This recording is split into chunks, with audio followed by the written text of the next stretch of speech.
All right. So junior developer happy hour started in the springtime when things were getting really crazy with a bunch of hiring freezes and companies were actively letting people go. Sam and I both realized that it's hard enough getting your first job in tech, and we just wanted to try to do whatever we could to help people who are right in that time frame of trying to get into tech, start that journey and not give up, and just give you the best chance and support that we possibly can. So that is what started this, and it is an AMA format, Ask Me Anything. So the way it works is, and I didn't open up all of the links that I typically do, but here it's coming. There's a Slido link posted within the description of the meetup. Yep, and we're on December 5th, so it looks like this is the correct Slido. Awesome. I just posted the link. Posted it. Thank you for that. The best place to ask questions that you'd like to get answered is in that Slido, because that way we can upvote and we can just make sure that we're getting to the questions that the most people are interested in asking. And then if there are follow-up questions or if there are resources that we end up talking about, that's where we can get that posted in this chat within Zoom. And then if you're able to stick around until the end, that's when we like to invite everybody to come off mute and we can have a little bit more of a conversation and get to know all the wonderful people who are attending these meetups. I think that's about it. Sam, do you want to talk a little bit before we get into stuff? Do you want to talk about upcoming meetings? Yeah, so like Brady said, we're gonna start skipping our intros because we want to just get straight to the guests from now on. So if you're new here, you can check out our intro. Just go to the FAQ or watch the past videos. We've given the intro many times already. So just to give you an update on upcoming, we haven't scheduled it too far out just because the holidays are coming up and I'm in the process of moving to Tulsa, so I don't know. I don't want to schedule it too far out because I don't know what my travel plans are going to be. But we do have one scheduled next week. We're doing another bootcamp panel. Last time we had 4 people. That was kind of a lot, so I reduced it to 2 people this time. We'll see how that goes. So we have, if you go to our meetup page, I can drop the link in the chat. We have we have Emily Aquin. I think she's in here. So she's going to be our guest next week. This week, she's just hanging out. She comes almost every week. Or maybe every week. She might have came every week. I'm not sure. And we also have Jenna Margola, who did that. She did that year 1 program. I think that's what it's called. Well, we'll find out next week. She'll hopefully talk about it. So yeah, register for that if you're interested to hear from some recent bootcamp graduates. Can see what kind of things they did that led to their success for finding their first job as software engineers. But yeah, that's all the info for now. Let's have Danielle introduce yourself so that way people can come up with more questions just as they get to know you. That's how it usually goes, and then the questions usually just start rolling out as the conversation starts going. Sounds great. Thanks so much, Brady and Sam, for organizing this and having me. So I'm currently a software engineer. I graduated from college with a communications degree and a business minor. So I never expected to be where I am today. After graduation, I wasn't really sure what I wanted to do. I took a job in a rotational program at a company called MorningStar. MorningStar is an investment research company that has various products for professional advisors all the way to individual investors.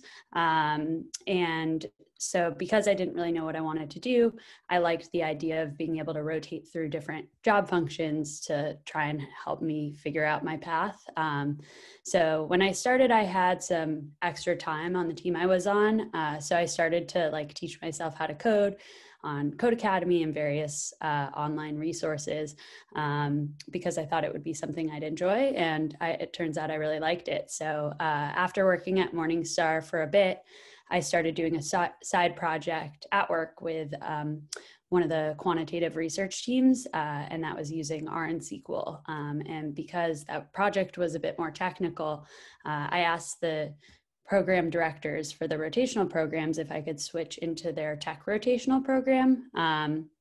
And they were on board if I like went and got some sort of like boot camp or other like education for my coding. So I decided to go to Full Stack Academy in Chicago, and it was like a 3 or 4 month full-time program, very similar to a lot of the other boot camps. And people in my cohort came from a range of career backgrounds, and we learned full stack coding through lectures, paired programming, and project-based learning.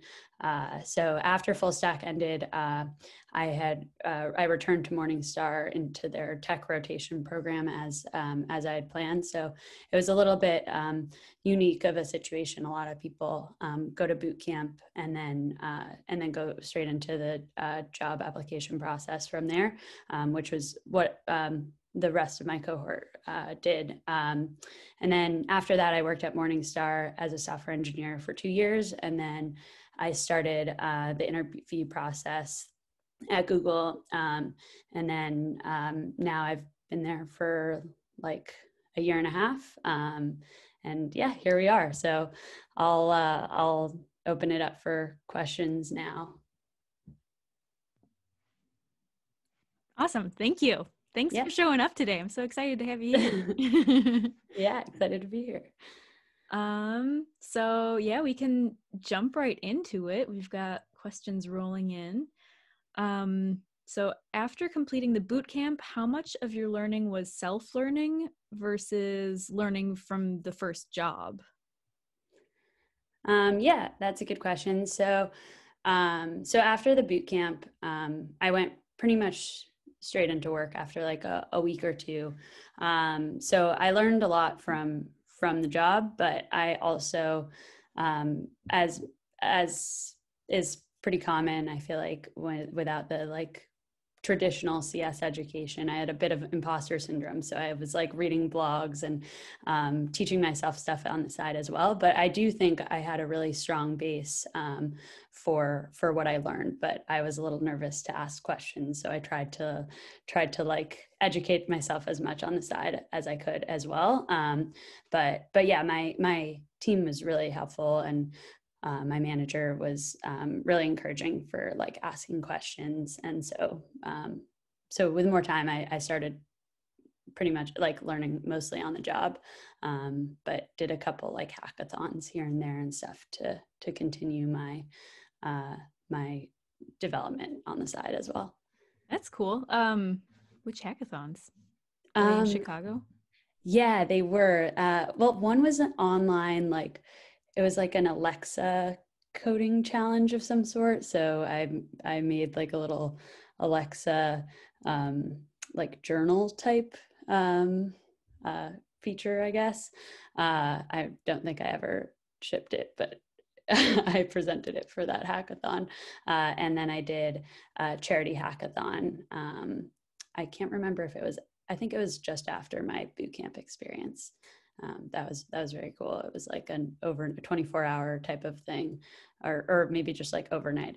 I can't exactly remember, but I did it with some other people who graduated from my bootcamp with me. Awesome.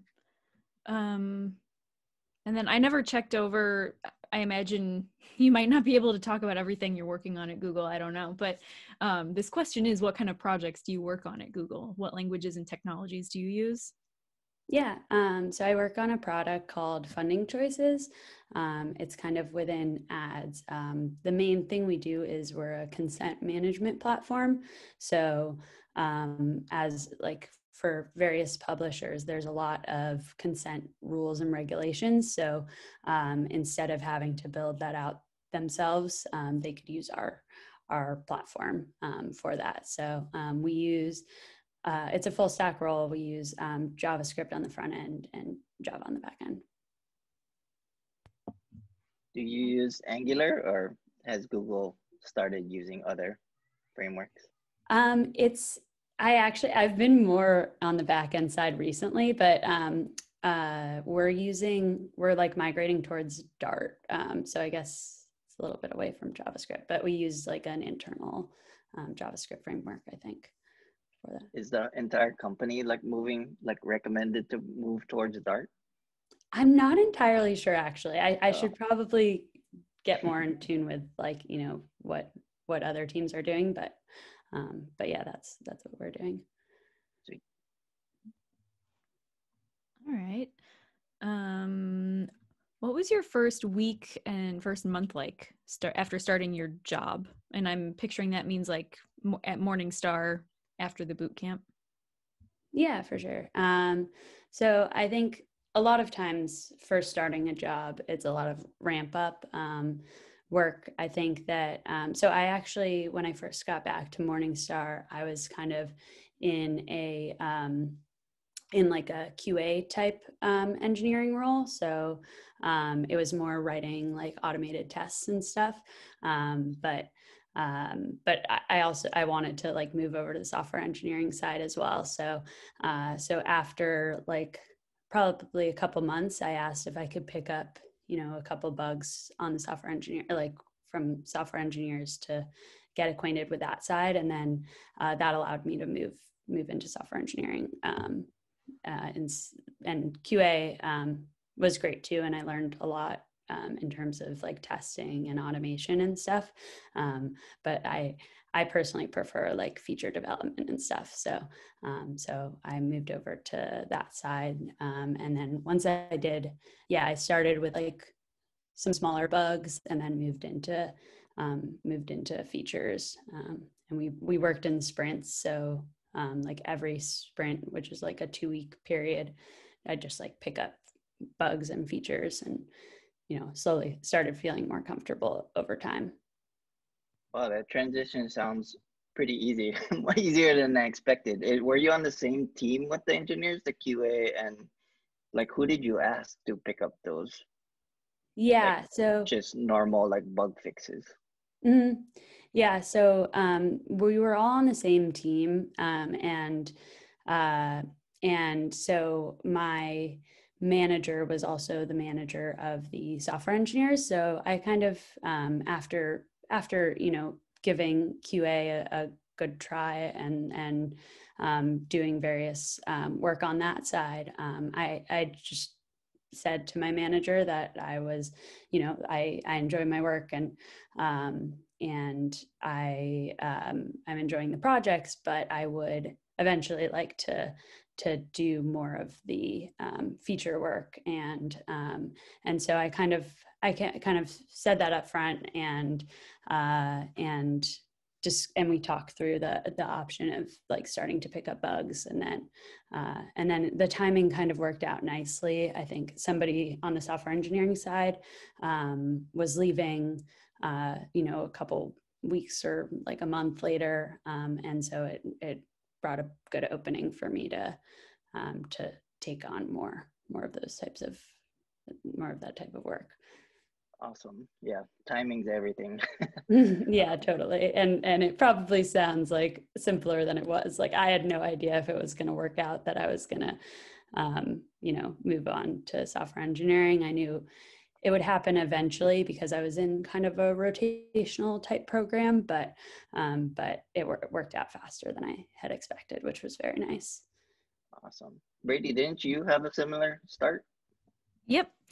I started, it was pretty clear from the beginning that I would end up as a software engineer. But yeah, I started off as support, like engineer support, where I would help triage bugs as they would come in, and then try to help fix the bugs as they would come in on my team. And then after maybe a year and a half, I ended up getting pulled up to software engineer. So it does happen. I feel like that communication between managers and like Danielle, it sounds like you knew that there was a rotation that you had the opportunity to go through. It's good to have communication with your managers if that's the route you're trying to go for. Yeah, totally. You need to clearly communicate with your manager what your goals are. Yeah. All right. How did you get to Google to notice? Oh, how did you get Google to notice you while you were working at MorningStar? Like how did you land that interview? Yeah. So honestly, it was pretty lucky. I had started to think about potentially moving. I had been in Chicago for a while, and I got reached out to on LinkedIn by a recruiter at Google. And so my thought was, okay, this is a great kickstart for my interview, like starting to practice whiteboarding interviews and stuff like that. So I gave myself about a month from when I started talking to the recruiter to when I set up my interview. They were very flexible with the timing, and then I did my interview and happened to get the job. But yeah, I got lucky because it was a recruiter that reached out. I think occasionally they'll do some LinkedIn searches and send out messages. And so being able to work with the recruiter was very helpful. Although, obviously the majority of people, I think, apply online and get their job that way. And, once you apply, you also get paired up with a recruiter and go through the process from there as well. I've actually interviewed at Google before. I never got an offer though. I got killed in the interview, but I did get the interview, but I was reached out. I didn't apply. I was reached out to from the, I don't remember if it was through LinkedIn or just email though. Yeah. The interview. Were you like active on LinkedIn? Like, did you like post stuff or did they just find your page and? Yeah, I wasn't super active, but I had kept my LinkedIn very up to date. That was one thing that was really helpful from the bootcamp. There was a big focus on, updating LinkedIn and including all the project links and stuff like that. And so I definitely recommend keeping, like if you're interested in other job opportunities, keeping your LinkedIn up to date. And yeah, I probably could have been more active, but I just kind of had it and would respond to messages, but wasn't super active otherwise. And do you remember if you had all-star status on LinkedIn? That I don't even know how you get that, because once I got that, I started to get like lots of like messages, but I don't know how I don't know how I got that badge. I just was like you, where I was like constantly just adding stuff to my LinkedIn or updating it. Yeah, I'm actually not sure if I have that. Probably not, because I feel like maybe they emailed me or have some sort of badge. But it just shows on your profile, but I don't know how you get it. It just shows up. It's like once you complete it to like a certain amount, but they don't tell you, as far as I know, like all the things you need to fill out to like get that badge. I'll have to check that out after this. I just checked and I somehow I have all-star status, but yeah, it's on the part that says like your dashboard. It's private to you, so I don't think it shows to other people that you're an all-star, unless maybe they're like a premium member, like the recruiters probably can like search for. I'm sure they have like advanced like ways to like see analytics about like candidates. Yeah, that makes sense. Cool. It's good to know. Because I know they also track like if you're engaging with like the companies and stuff. I've heard about that, where they're like that's how they know to reach out to you. They're like, oh, this person might be interested. They're like liking our like content, and Mm, they follow us and stuff. Like they can get all those kind of analytics, I think, from LinkedIn. that makes sense. Yeah. And I think, I mean, you can set your preferences to, open to new opportunities and stuff like that. So I think I had that set before I got the message. Awesome. All right. This question is, as a front-end developer, what would I need to learn to work at Google? Or maybe what have you seen teams that you've worked closely with value for front-end developers? Yeah, I mean, it's hard to know exactly what they're looking for, but the way I prepared for my interview process and stuff was a lot of the interviews there are, whiteboarding type of interviews. Obviously now everything's remote, so it's through a Google Doc or virtual.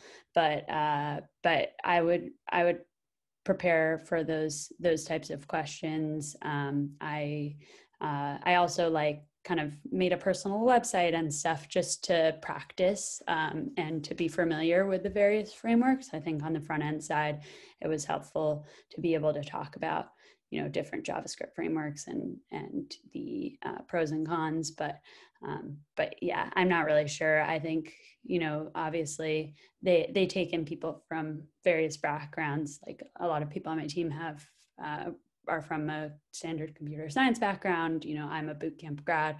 I think they want diverse perspectives and stuff. So from what my perspective, obviously I don't really know, but I think that there's not, one particular type of person they're looking for. It's kind of various experiences, and just I would recommend knowing, being able to feel comfortable in those like coding interviews settings, and being familiar with the language that you're interviewing with. That personal website that you mentioned you made, is it live? Yeah. I don't remember actually. I think it probably is. Well, I don't know. I have to double check on that. I haven't played around with it since I was going through the interview process like a year and a half ago or so. So I might have taken it down, but I'll check and follow up. Yeah, that'd be cool to share if it's out there still. Yeah. Were you asked object-oriented programming design questions in your interview? Yeah, I'm not probably supposed to share like the exact type of questions I was asked, but yeah, I think that certain levels there's not really like design type questions, but yeah, our object-oriented programming is definitely a good thing to know. A lot of like algorithm and data structure type questions as well. And I was applying for a full stack role. It wasn't front end specific, but I was interviewing in JavaScript. So I was familiar with the various JavaScript frameworks and prepared for some object-oriented type questions, because I think that was on the list. They're very upfront. They give you like a full list of any types of questions that can be on there. It's a little overwhelming because there are a lot, but I kind of studied the range of questions. There are a ton of resources out there for helping with practice interviews. I did a lot of mock interviews with a friend who is also preparing for interviews. I've heard of a resource called PRAMP, P-R-A-M-P, where you can do a mock interview with somebody else who's interviewing, and the questions and everything are on the site. I did a little bit of LeetCode, read various JavaScript data structure blogs out there.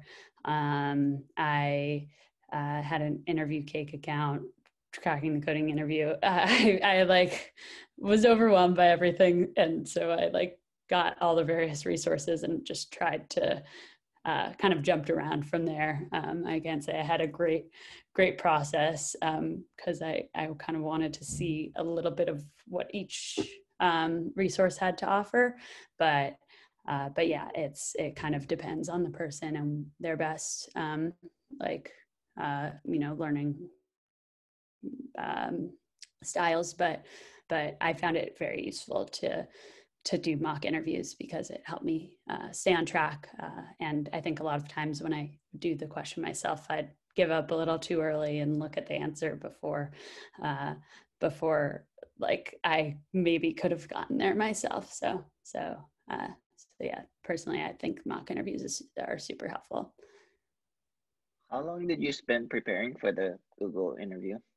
Yeah, so I prepared for about a month, maybe a little longer, but I had done preparation. A lot of the coding boot camps as part of the curriculum, they do whiteboarding interview prep.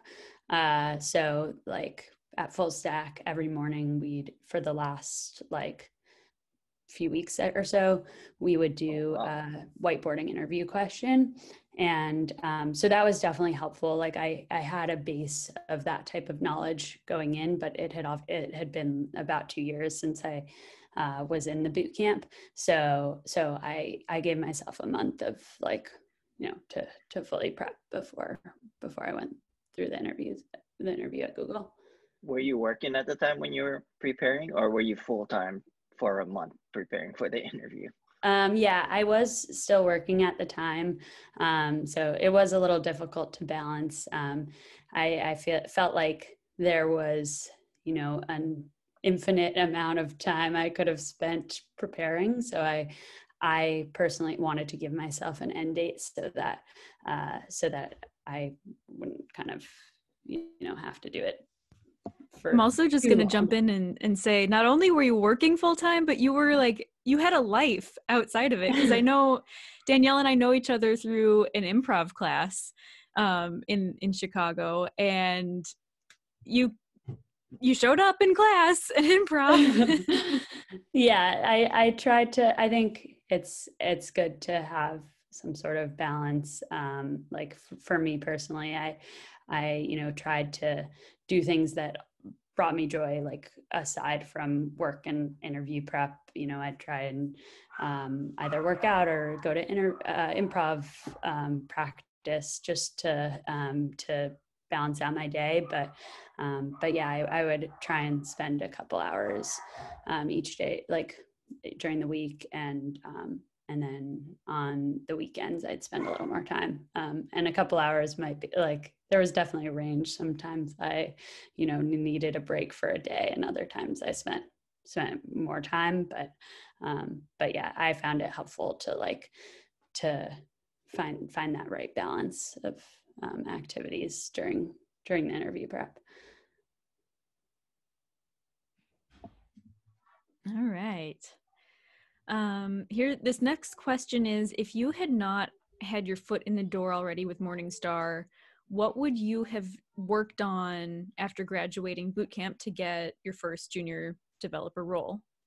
Yeah, that's a good question. So I was very fortunate to have the job at MorningStar kind of lined up, but I would say building there's a few ways I've seen people prepare after the boot camps. I think that building some sort of website or like a personal page or something just to keep up with the material is, I feel like people have found very helpful. I probably would have done that along with, sending out applications and stuff. I think, showing that you're still interested in working on stuff. And also, I've heard that various companies, there's kind of a few different ways I've heard the interviews can go. The interview process is usually either whiteboarding type interviews, which a lot of the bigger tech companies do. I think I've heard smaller or mid-sized companies, some have you build something and send it back to them, over time, or you're given some sort of problem and you have to kind of design it or build up a website during the interview. I've kind of heard those types of interviews. So I guess it depends on the types of companies you're interested in working at.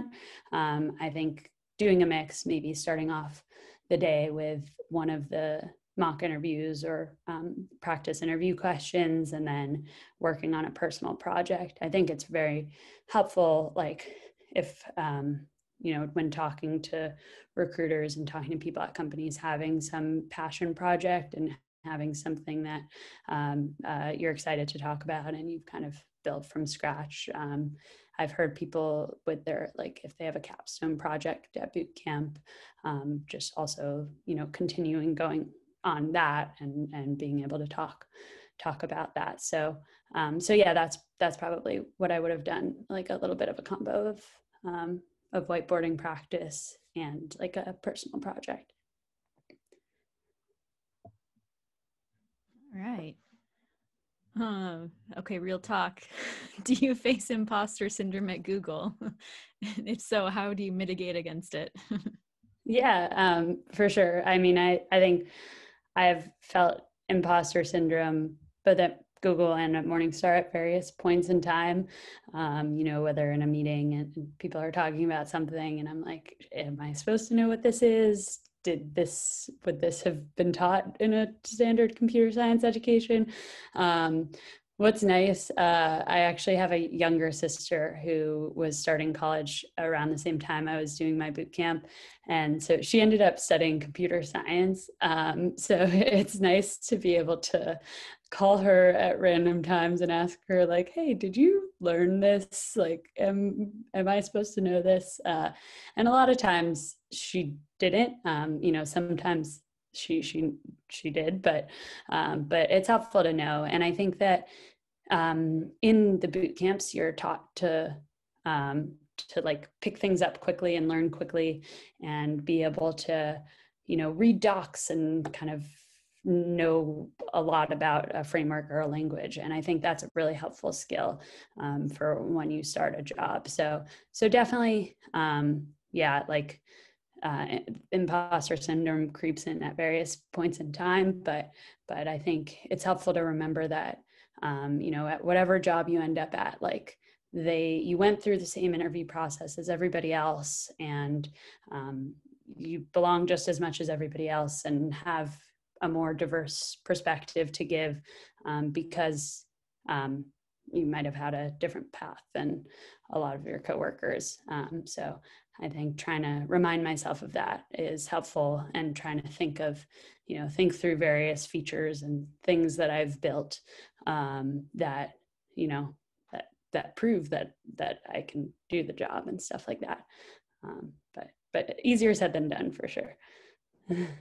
Yeah, that's excellent advice. I like trying to take some time out every once in a while and actually making a list so that when I'm like really down, I'm like, okay, I did this when I was in a better mindset. Yeah, that's a great idea. Like having just a list handy of various work accomplishments you're proud of, or coding accomplishments you're proud of. I like that. Cool. All right. This next one, are you able to walk through your interview process at Google? And then the follow-up to that is, did you feel like you nailed the interview? Or maybe not just the Google one, in general, did you walk away feeling good about any interviews?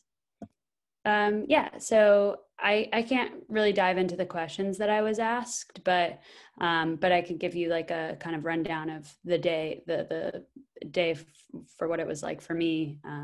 Things obviously could have changed because it was like a year and a half or so ago. But when I did my interview, the on-site, I had like 5 45-minute interviews. So definitely a long day.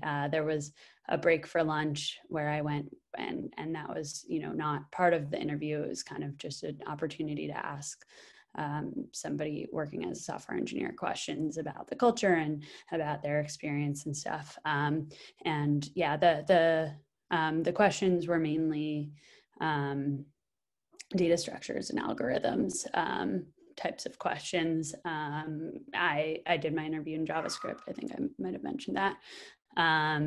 Yeah, that was my experience. I mean, everybody who I interviewed with was very nice, and like there were definitely times like throughout the day where I did not feel like I did a great job.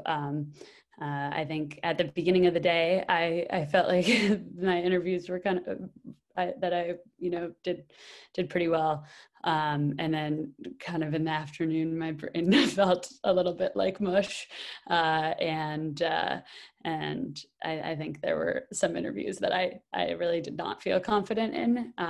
But the interviewers like were helpful in like, giving me some tips and clues. So in my experience, like I didn't feel like I nailed everyone. But yeah, I guess maybe I had good enough feedback at the beginning, or maybe I did better than I thought, and my brain was just like done thinking at that point. I don't know. Yeah, we all reach a point, right, when we just can't do anymore. Yeah. I remember saying to one of my interviewers, like, if you'd asked me this question in the morning, I think I would have gotten the most efficient solution, but I might take a lot longer now. And you mentioned getting tips from the interviewers. Did you straight up ask for any tips, or was that kind of a result of talking out loud, of thinking through your thought process out loud? Yeah, I tried really hard to like kind of talk through everything I was thinking. And I think it was, I'd say I'm thinking about either going in this direction or this direction. And, sometimes they'd be like, oh, let's maybe start with this, and then we could go from there and stuff like that, to kind of validate that I was maybe going in the right direction with a question. Or, if there was something like I was totally kind of lost, then I'd be like, any chance you could rephrase the question? Or I think talking through examples is really helpful, like making sure you're on the same page as the interviewer with what the question's asking, going through any weird edge cases, stuff like that. So I'd usually start the interview off in that way, by rephrasing the question to the interviewer, and going through examples and weird edge cases. And I think it also gives you an opportunity to think through in the back of your mind what directions you might go with the answer, before you have to like really talk through it. So. Yeah, communication is super important. Like as an interviewer, I interview people at Lyft, and I can see the difference in communication. Like usually the people that do well, they like ask a lot of questions and clarify and like let me know what they're thinking. So just totally just keep like communicating what you're thinking. Like now that we're remote, like we let people Google stuff, and like I tell them, can you let me know what you're Googling, just so I know what your thought process is, like how you're thinking about solving the problem and stuff like that. And also, for what it's worth, I don't ever feel like I ever killed any interview I ever did. Yeah. And then I just got an offer, and I was like, wow, okay. I have never walked out of an interview and felt like I killed the interview. Yeah, no, I totally, I feel that. I did not, like, at the end of the day, I did not think I got the job, but so similar. Yeah, I was reading a conversation between some developers that I really respect at my company, and they were all saying like, never have I felt good walking out of a technical interview. Like you always have this doubt in your mind that you could have been faster, you could have somehow talked it out better. I don't know. Yeah, so they lucky for us, it's a situation we put ourselves in that there's like no winning in that moment, but maybe a good outcome of getting a job offer. So I know you had mentioned some of the resources that you used for preparing for the interview. Maybe there's overlap, maybe there's not. What are your favorite resources for self-learning? Yeah, there was a blog I stumbled upon while I was studying. I think, a lot of the resources I was looking at, like cracking the coding interview, for example, is really helpful, but it's in Java. So I wanted to kind of read more about various data structures and algorithms in JavaScript. So I found a blog called Base CS. And I found it really helpful. The person who wrote it has a bunch of drawings and like talks through the ways that they kind of go through the data structures and algorithms. So I found that helpful as like an additional resource in addition to the common ones. And there are a lot of videos and other resources online. But that was one I found that kind of that I really liked. But in addition to that, I watched videos when there was a type of problem that I didn't understand at first. That helped me. Nice. I haven't heard of that one. I'm gonna look it up a little bit more later. Yeah, no, I hadn't heard about it. I had just, I think, looked up, maybe an explanation to linked lists or something in JavaScript and stumbled upon it, and I felt it was helpful to understand. So that was one thing I used. And then in addition, I used jumped around from cracking the coding interview to interview cake to LeetCode and various other resources online. All right, for this one, I'm wondering, like, maybe you need to compare back before quarantine. The question is, how does your team at MorningStar compare to your team at Google?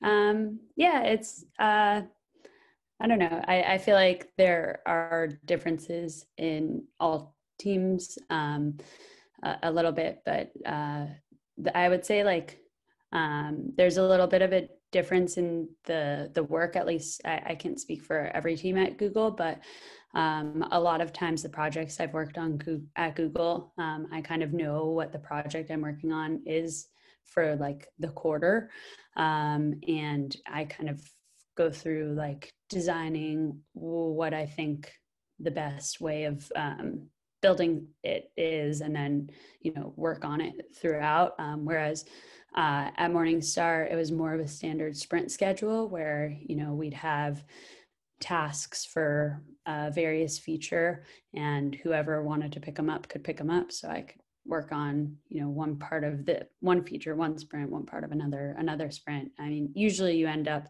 kind of continuing on one feature, but maybe multiple people are working on it at once. And I think there are projects where on my current team where multiple people work on it, but I've found a little bit more independence on my projects. And I think there's pros and cons to both. But yeah, that's one interesting difference. And there's a little bit more focus on the design phase on my current team as well. So instead of kind of jumping into building a feature, I usually write a doc and weigh pros and cons of different ways to build something if it's a kind of more complex feature, and present it to the team, get everybody's feedback, and make sure everybody's on the same page, and then go on and build it from there. So a little bit different in those senses, but on both teams, I really enjoy. I really liked my coworkers, and learned a lot from both. All right. So speaking of LeetCode, Yeah. about how many easy versus medium versus hard problems did you do prior to the interview? I guess at Google. Yeah. Or yeah, I don't know if you were able to differentiate the how difficult and complex, like among other websites like LeetCode. Yeah.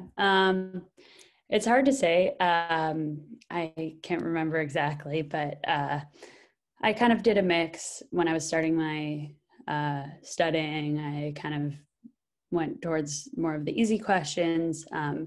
With medium and like with the harder questions, I usually tried to do it in a mock interview setting, because as I said before, like I think sometimes I would get kind of frustrated early and look ahead when I was doing it on my own. Whereas if I was looking at like doing it in a mock interview, I would have to kind of chug along even if I didn't really know where I was going with the problem.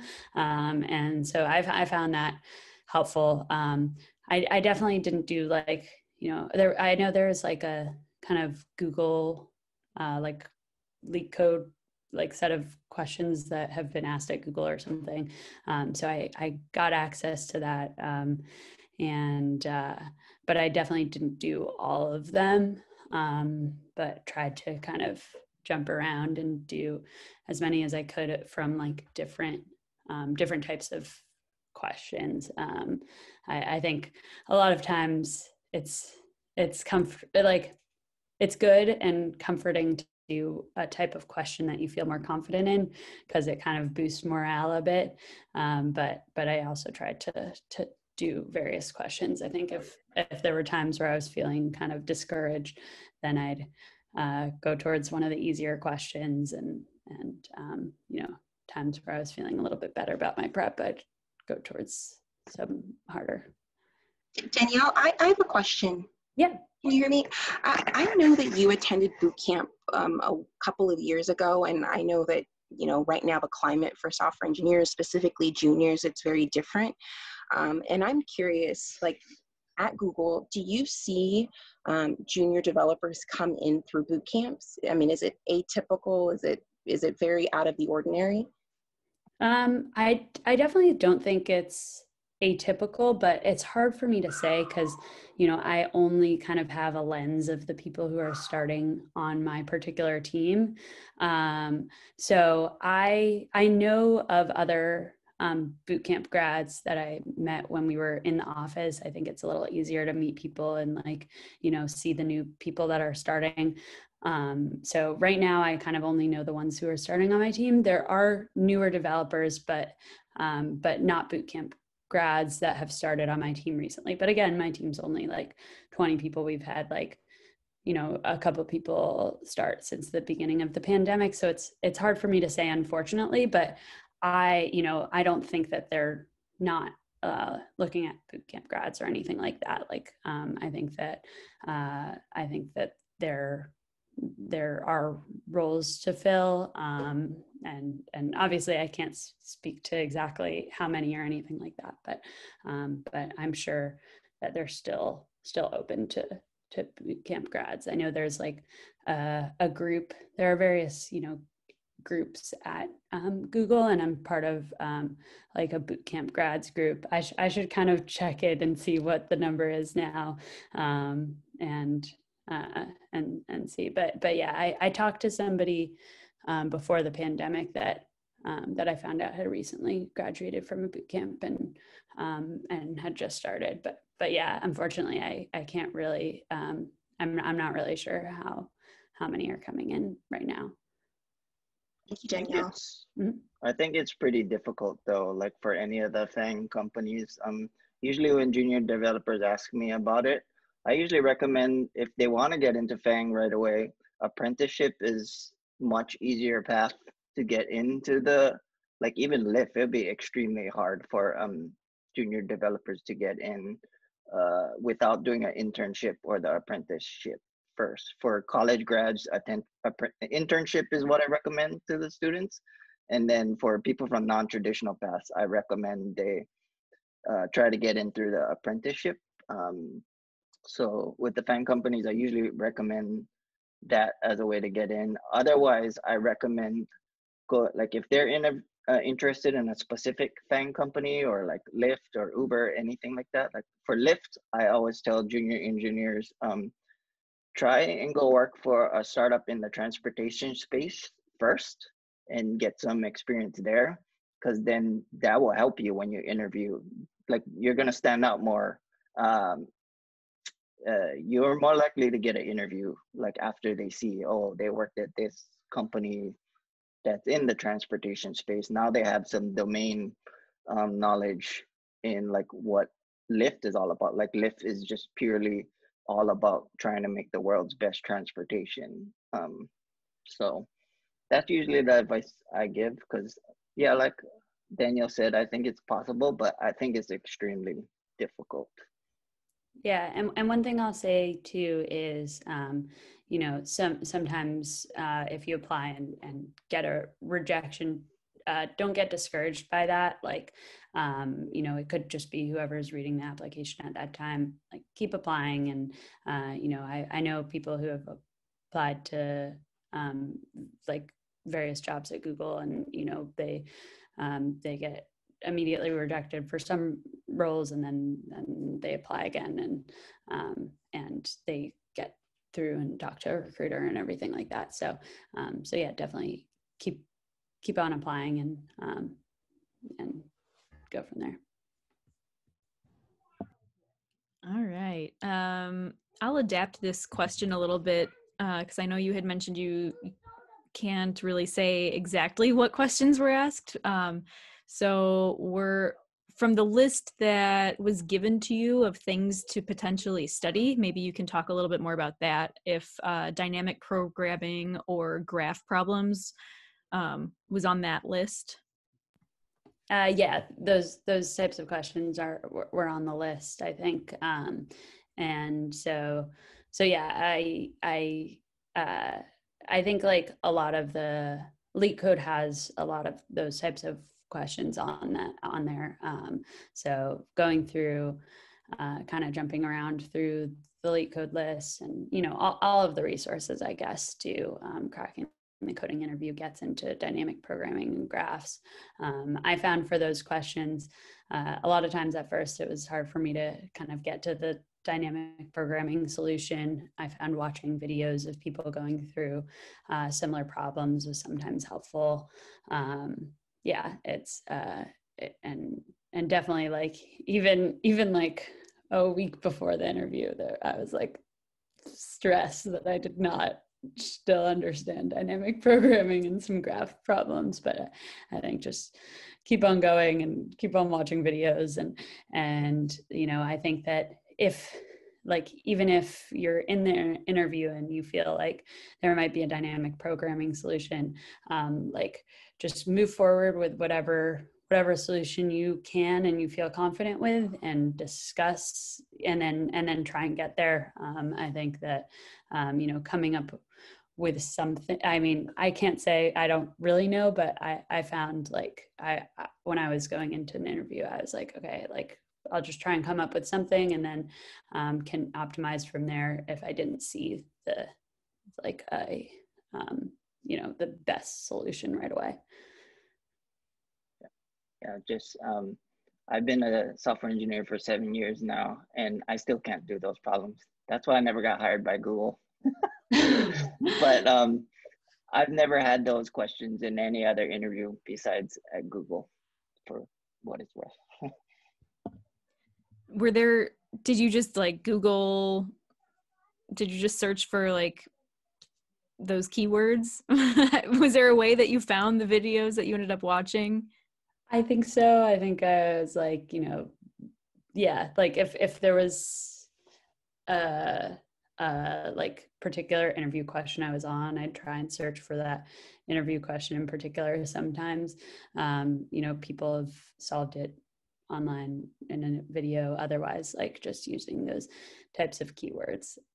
But yeah, it's like if I look at a dynamic programming question today, the odds like are very high that I wouldn't be able to solve it.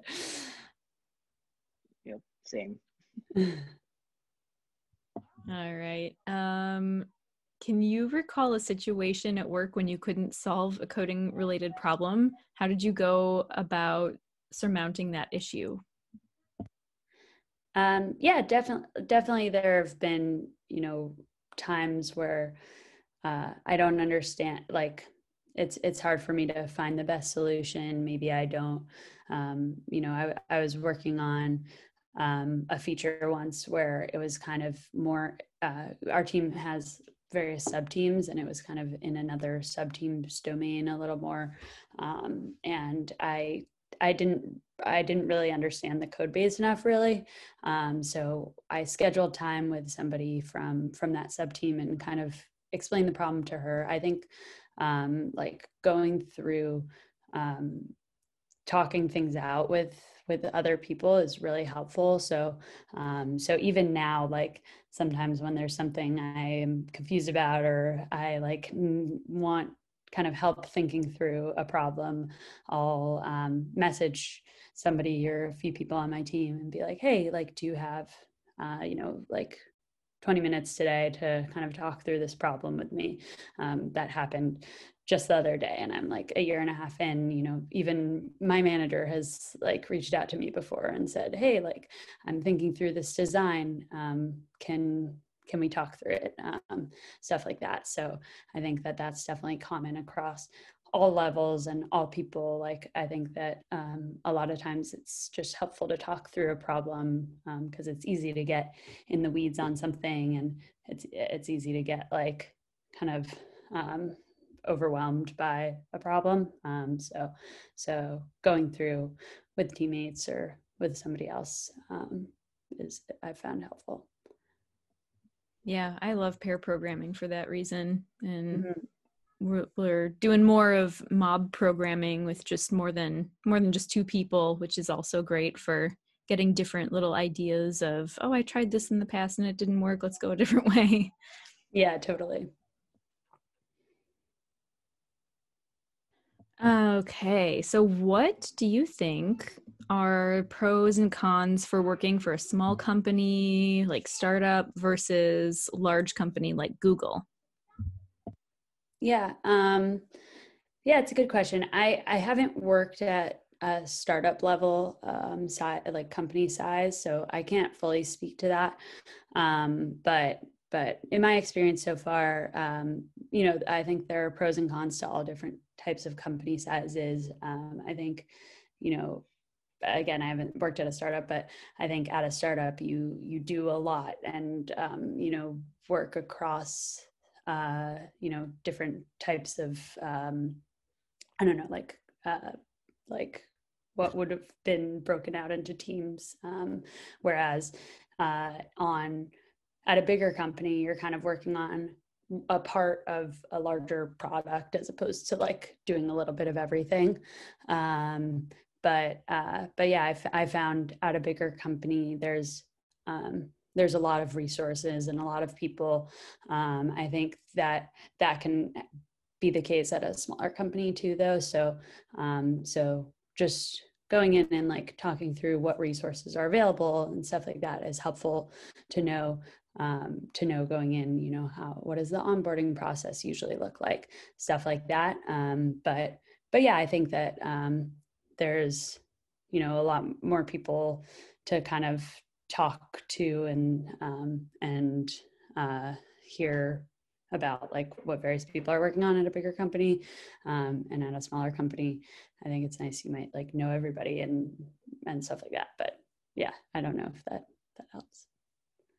Yeah, I've worked at everything from a super small startup to Lyft, or I even worked at Here Technologies, which has more employees than Lyft. But I would say in general, in my experience, the startup was more fun, but it's less secure. Like it's a roller coaster ride. It's like you're running out of money. Are we going to be here next month? Oh, yay, we got some money. Let's go. And then, but it's more fun because it's smaller, like Danielle said. It's just like it's more like you're just like hanging out with your friends when you like go to work. And then a bigger company is more there's more processes and you have to do performance reviews and stuff. I personally hate performance review season. I don't know any engineer at the bigger company that likes performance review season. It's stressful, and I personally never found it that helpful. It might be, I don't know why, but in a small startup, we never had to do that stuff. We just like went to work and just built stuff, and yeah, it was just going to hang out with my friend. Yeah, I think a lot of like the culture, I mean, culture can change so drastically from company to company no matter what, but I just remember hearing stories of before Nordstrom owned Trunk Club, like how different and how much people could get away with basically. But now we're a bigger company and like more strict HR, and that can just change a lot of things. Cool. Do you have any recommendations on dev communities in New York? Since officially you're based out of there. Yeah, that's true. I'm actually in LA now. That's a good question. I actually, I don't know super well. I would go to some chats and stuff within Google, but never got super involved outside. So I guess if people have recommendations, maybe it would be great to post it in the chat or something. But yeah, I unfortunately, I don't know super well. I'm just trying to look up, oh goodness. There's some, I don't want to get his name wrong. I'll have to look up a little bit more, someone to follow on LinkedIn who is really active in the New York. Oh, actually, I know. His name is Nicholas Feitel. I hope I'm saying his last name correctly. He has posted a couple of times different New York centric communities and meetups and stuff. So yeah, maybe we should get him on as a guest. Yeah, that'd be awesome. He used to come to this meetup. Yeah. Now he got a job. And now we'll give us shout outs and stuff. Yeah, I'd love to have him come on as one of our devs that recently got a job. Yeah. American Express, I think. Sounds right, yeah. Yeah. All right, let's just move on then. Can you speak about work-life balance at Google and maybe versus MorningStar? Yeah, I think there's probably a range depending on what the team is. My team, I found good work-life balance. I think it's a little harder in the pandemic because it's easy and this is maybe a personal problem, but like if I'm working on something, there's, less going on outside of work. So sometimes I'll try and finish up a project or finish up something I'm working on, and end up working a little later. But yeah, there's a lot of flexibility. Some people, I think as long as you get your work done, some people on my team came in at like 11 a.m. I usually got in 9:30 and left earlier, but it depends on when you work best. I saw people napping throughout the day. I think that there's, a culture of as long as you do your work, I think that's the most important. I found people stayed a little later on my Google team than on my Morningstar team. But there was also, food. And so that's always like an incentive to kind of, come in a little later maybe and stay a little later and grab dinner, stuff like that. But I would say it varied person to person. But yeah, there are people who work 8 to 4, 9 to 5, 9 to 6, 9 to 7, 11 to 7, it's a whole range. Yeah, I have the same experience. Everybody has different situations, so as long as they get the work done, right? I knew there's this awesome engineer on my team at Lyft, and he would come in after like He would come in right when lunch was being served. So like at like noon or 1, get there in time for lunch, eat lunch, and then start working after that. And Lyft served dinner late, so it matched up perfectly where he would stay up. Like dinner was at like 7, I think. So a lot of people didn't stay, but like he timed it better by coming in at like 12 or 1 and starting with lunch and then working like 8 hours like normally and then getting dinner. So you can come up with strategies like that too. But I feel like I work better. I really like his strategy. Yeah, I work better in the afternoon, I think. Me too, definitely. A Yeah. lot of times I don't get started till like 11 o'clock too. Even when I worked at the startup, I never came into like 11 o'clock. Even the CEO, me and her were both not morning people. Both of us would be the last people to come in every day. Yeah.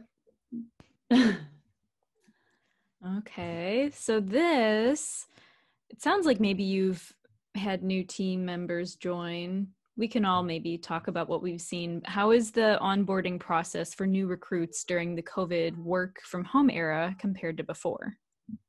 Yeah, I think that it's difficult to start remotely. I think, but there are more and more things happening now to make it easier. So I can't speak to the like onboarding process before somebody actually joins our team. But what we've been doing is we've had some like a lunch ninja type thing where every week we get an email that splits our team off into groups, and then you schedule lunch with everybody. Because I think the main thing that's missing in the remote environment is, casual, non-work type conversations.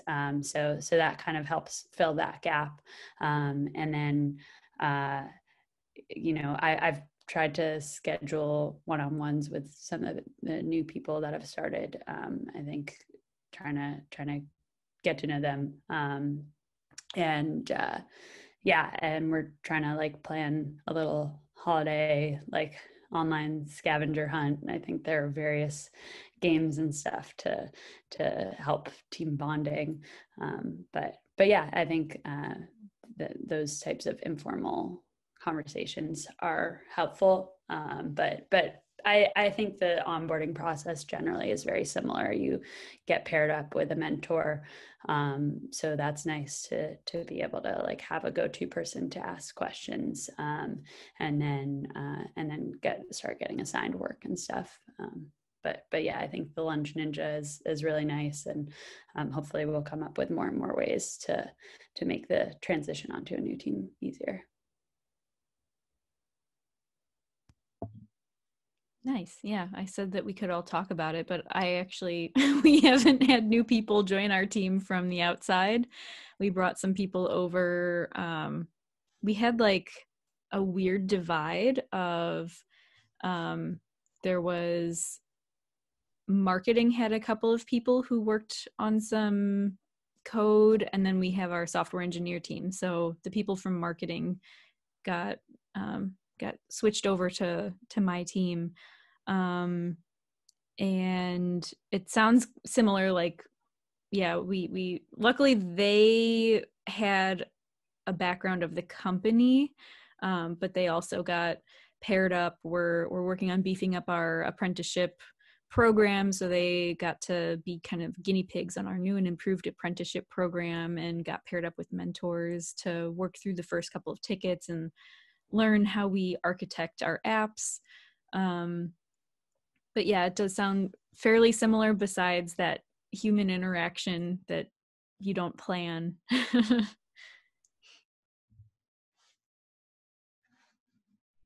Okay. So it's always hard to describe culture, but what's the work culture like at at Google, would you say? Yeah, I mean, I think being in the office versus remote is a little different. At the office, there were a lot of fun things like, the food, and there was like a game room and nap pods and stuff like that. it was fun. Like you'd see people playing ping pong at random hours of the day, or like Dance Revolution. There were a lot of people that were very into that. But yeah, I think that, and there are like a lot of ERGs and a lot of groups you could join. So I think that I really like the culture. I think that yeah, I haven't worked at that many companies to be able to, compare that strongly, like various company cultures. But yeah, I think there's a lot of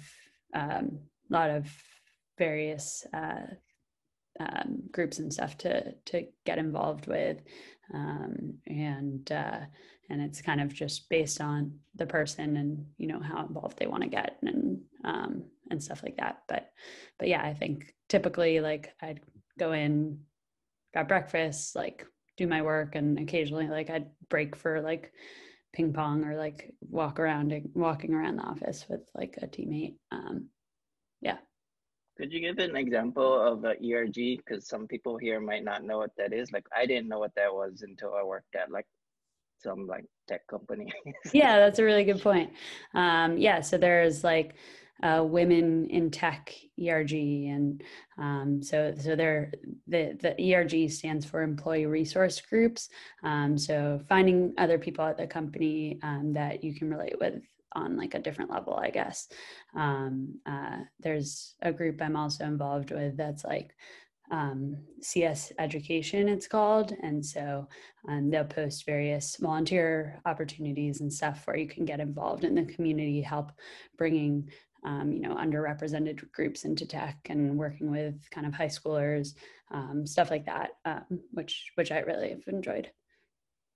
Yeah, I think most of the bigger companies have a lot of ERGs now. I see a follow-up question. Does culture even matter when nearly everyone's working from home? Do you have any idea if people are going to be heading to the office in the next couple of years or ever? As far as I'm aware, we're like supposed to go back in July, I guess, is what they're saying now. Who knows? Like it could change. But yeah, that's the plan for now. I don't know with elsewhere, but yeah, it's definitely a transition being remote. But yeah, those groups are still active, and there's still a lot of ways to get involved, I guess. Nice. Lyft is the same. Expected to go back in July. Yeah. Nordstrom as well. But Nordstrom Chicago used to just be the Trunk Club office building, and we're trying to lease it out. So we currently have nowhere to go back to. Alrighty. So what programming languages are used on the back end at Google? Do you ever use Ruby? Does anyone ever use Ruby? I honestly don't know, unfortunately. I think maybe searching online, I'm not sure, but my team personally, we use Java, but I think there's a whole range depending on the team you're working on. So sorry, I'm not really sure. And would you say working at Google is equally as hard as the interview process for Google? I personally, I don't find it as challenging. It's a different type of challenge. Like, you have day-to-day challenges depending on what you're working on. But I don't find myself having to like teach myself something like that new on a day-to-day basis, I guess. The interview process, I think the hard thing is there's just so many unknowns in terms of what you might get asked, and there's just like endless amounts of things you could study in a day-to-day basis. There are obviously challenges, but the problem you're trying to solve, and the resources you have, and you have a lot of people who can kind of help you out. So I would say it's hard to compare them. They're very different. But yeah, there are definitely day-to-day challenges, but yeah, there's so many more unknowns going through the interviews. So I found that very challenging. Someone a couple of weeks ago was saying how the job search process is way harder than actually working as a sophomore engineer. And I think her point also, it wasn't just that process you outlined of there's so many unknowns about what you might be asked to do, but also of like all the ambiguity and like trying to stay consistent. And it sounds like you were maybe just studying for Google and then you were gonna maybe work on other applications after that, after you saw how it turned out. Maybe that was a slightly easier job search process, but still a lot to manage all at once. Totally. And it's so different, like the types of questions you're asked in interviews. Like, I mean, again, I haven't thought about dynamic programming since I left that interview, like since I left, like, you know, studying for interviews and stuff. So, so yeah, it's very different. Like I really like software engineering because there's kind of a problem you're trying to solve or something you're trying to build, you know, the end state, and you can just kind of code it up from there. Whereas in an interview, you know, you don't really know the, like, I guess, you know, the problem you're trying to solve potentially, but it's a lot more complex. There's other constraints. There's like someone watching you and you know they're kind of judging you. And then there's a time constraint. Yeah, it's still challenging. Yeah, it's definitely much more stressful than like going to work. Yeah. All right. Can you tell us a little bit about your first day of work at Google? Yeah. My first day of work, it was like just kind of a general onboarding type of day. I showed up. The first thing they do really is like take the picture for your security card. And of course I like blinked in the middle of my photo. And so I guess nobody has to see my like badge anymore. So maybe that's one positive, but yeah, my eyes are like half open. But it was uphill from there. It was just, I mean, like better, you know, the rest of the day, it was just kind of, various people came in to speak and welcome us, and we got our laptops and like got those set up and, you know, learned about culture at Google, you know, the stuff like that. It was nice, and met there were, I think, you know, like maybe 40 people who started on the same day. So kind of mingling with the other people. In that first day, there were people across, you know, from software engineers to sales to people in marketing to, you know, people who were doing things across the company. So that was kind of a nice way to meet people before starting and having familiar faces around the office. Nice. And then this might be the last question. What would it take for you to leave Google? So, I mean, I don't know. I'm not like tied anywhere, I would say. But I'm really enjoying it right now. I guess if there was a really interesting opportunity, or, you know, something like, I'd be open to it, I suppose. But right now I have no intent in leaving. I think what's really nice is there's so many different teams. So even if I was ready for a new challenge, there are so many like interesting projects, I think, happening within Google. So I think exploring there could be something that I do once I'm ready for a new challenge. But who's to say? I mean, I never expected to even be in software engineering, so anything is possible, I guess. Yeah, that's a super hard question. The world's just changing so fast, so you don't know, like something that comes out next year that doesn't even exist now might be super exciting to you. You don't know what opportunities are going to come up. That question Totally. is really hard. Exactly. All right. Well, that was everything that was written.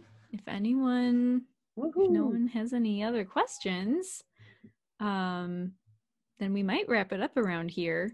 And I just want to thank you again so much, Danielle. It was so great to hear all of your perspectives on everything. And it's been great.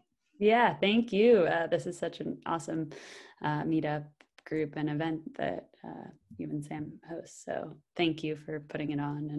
And I know these types of resources were really helpful to me when I was first getting into software engineering. So appreciate you leading these types of events.